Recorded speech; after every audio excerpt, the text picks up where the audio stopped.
Orlena is torn over her love for two men, ex-husband Chad and her current husband, Brent. While this is painful at one level, do you kind of get off on it on another level? I mean, you got two men that are really vying for your attention and your love. I mean, you're the prize here. You got two great guys that are in a tug-of-war over you. And I'm curious if you have enough insight to recognize that that can be a little intoxicating. I guess if you spent one day in my shoes, you would feel otherwise. Because it's far from intoxicating to feel like you have two people's happiness in your hands and you're responsible for that. That is not intoxicating. It's devastating. Do you have any sense of boundary? You say, I was married here and I got out too quick. I said, here's these annulment papers, buddy. What do you think of that? And he handed them back to you signed. You were running a game and he called you on it and you were shocked. You didn't really want the annulment. What you wanted him to do was wake up. I said to him, I don't want to not be married to you. I want you to come back. I don't know where you are. Where are you? And Iraq was minimized, completely minimized.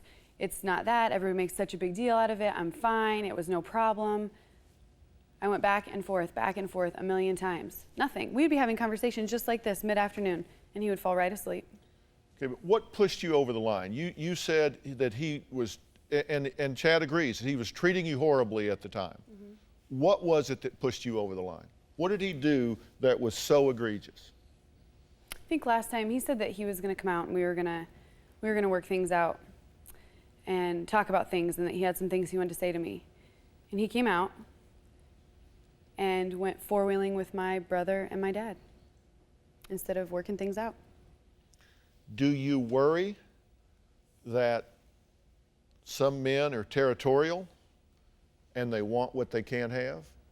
No. Are you worried that his interest in you now is that he had you, didn't want you, didn't value you, didn't pay attention to you until somebody else started showing attention to you, somebody else is happy with you, somebody else values you, and so he says, no, wait a minute. No. Now, that validates her in my mind. I want her back. Men do that. Are you concerned that he wants you because he doesn't have you and can't have you, and as soon as he got you back would be four-wheeling with your brother again?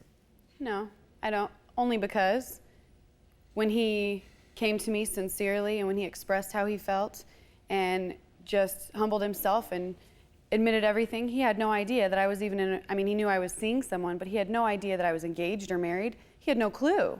So when he came to me and said, I'm an idiot, I'm desperate, I can't live without you, my life has been, a mess, and I'm sorry, Orlena, and I want things to be different, and I want to make a plan so they can be different.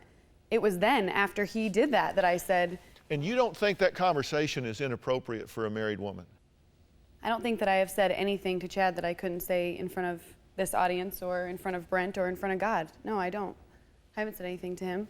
Do you have a story or a question for me? Click the link in the description and tell me what in the world is going on.